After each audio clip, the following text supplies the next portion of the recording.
So, first of all, everybody was doing a very good job of this, but the one thing that I want to clean up for the entire room is that, Cody, can you put up your side, please?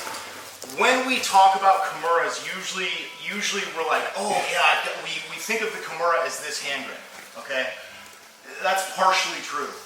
The thing about this is that in order to get Cody's hand behind his back, which is what I need, I can't let him get his head out, right? So if you're pinning and your knees are way out here, he has freedom of movement on his head and he can just spin out all day long. Now that's not the end of the world, okay? If he spins out, there's stuff that we can do from here, which is part of the reason why I like this hub so much.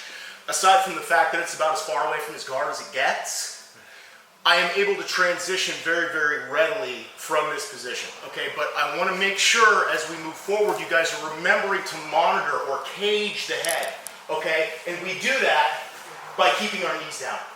There's a tendency, we want to do this. It puts a lot of pressure on the person, but this is more secure. It's also going to allow us for economy of movement when we do what we do next, which is the Launchpad variation of this, okay? I named this when I was a purple belt. All purple belts do it. Aside from skipping warm-ups, they name stuff that's already been named, thinking they're smart, and they're not. Cody, I'm waiting for your first name. It's called the Boot of Jericho. Yeah, in honor of Chris Jericho. That is an outstanding first name. This is called the Launchpad. So, I'm pinning, I'm monitoring. When I'm ready, my knees are going to clamp in, okay? Boom, there's my Launchpad. I'm going to keep Cody's elbow attached to my chest, and I'm going to explode over my right shoulder, okay? The most common problem people have when they go to snatch the arm for the Kimura is they pull straight up. Cody has all of these burly-ass back muscles, all of his pecs and abs and all of that kind of business. This is fighting into his strength. Don't do it. Fight his shoulder. The shoulder is attacked by making the person salute the flag, okay? So, we're gonna go here, boom. It's away from his body. Really hard to stop, right, Cody? If he's wearing a belt and he's able to hold onto a belt, that's pulling it away from the direction you wanna go. It's attacking his fingers.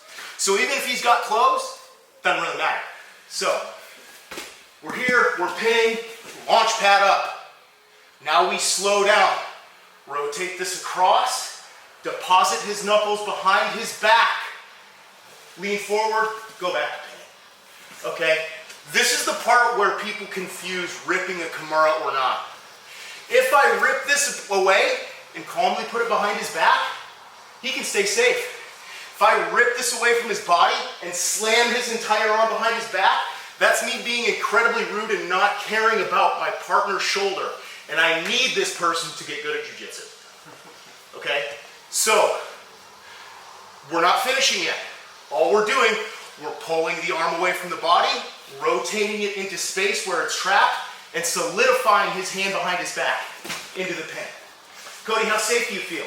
Not very. Exactly. Okay? Finishing comes next. But this is the portion where we trap the arm, rotate it behind the back, and keep it there. So it's a tempo change. Deliberate pressure, dynamic torque, back to deliberate pressure. Okay? We can finish this at our will now. All right? There's only one time that I've had a person escape this Kimura. And it's because his hand was on his shoulder blade. And I was like, dude, are you gonna tap? And he's like, no, you can keep going. I want to see how far my body can go. It's like, dude, your body's going to take you right to the hospital. It's not going to get any better, okay? Literally, once you guys will feel this position, you're supposed to feel vulnerable here, which is partially why we have to trust our partner and partially why I want to emphasize the difference between ripping a Kimura and finishing a Kimura with control and respect for your partner. Any questions? Do we care at all about where that bottom arm is? Like when you're pinching legs? I don't. Honestly, so one of the, it's a good question because something that's very common is people will have their hands clasped, and when I go, my knee will, they'll actually be in here, my knee will slip in. If I stomp this to the mat and rip it away, not my problem. I don't care, right? Another thing that can happen is maybe they're just leaving a ton of space. You can just slip this in here and mess with it. Something that I'm really proud of, here's another variation of this. Karen did this to me the other day, it was awesome. She goes like this, knees come in, and she just pulled my hand up my body and did the same thing. So, there's a bunch of different ways you can get the arm away from the body, but we have to remember, it's a tempo change, right? Deliberate pressure, we're pinning, we explode, that dynamic torque to get the arm away from the body, and then we rotate it slowly behind the back, okay? Not a single person in here is strong when your hand is behind your back. It's part of the reason why police officers put your hands behind your back when they arrest you. I don't care how big you are. Nobody's strong like this. Did I answer your question? Excellent. Anything else, guys? All right, let's get with our partners in practice. Remember, be careful with your partner's arm. We're doing this just to get the hand behind the back. The arm will follow. That comes next, okay? Hand first. Cool? Are you ready? 1, 2, 3.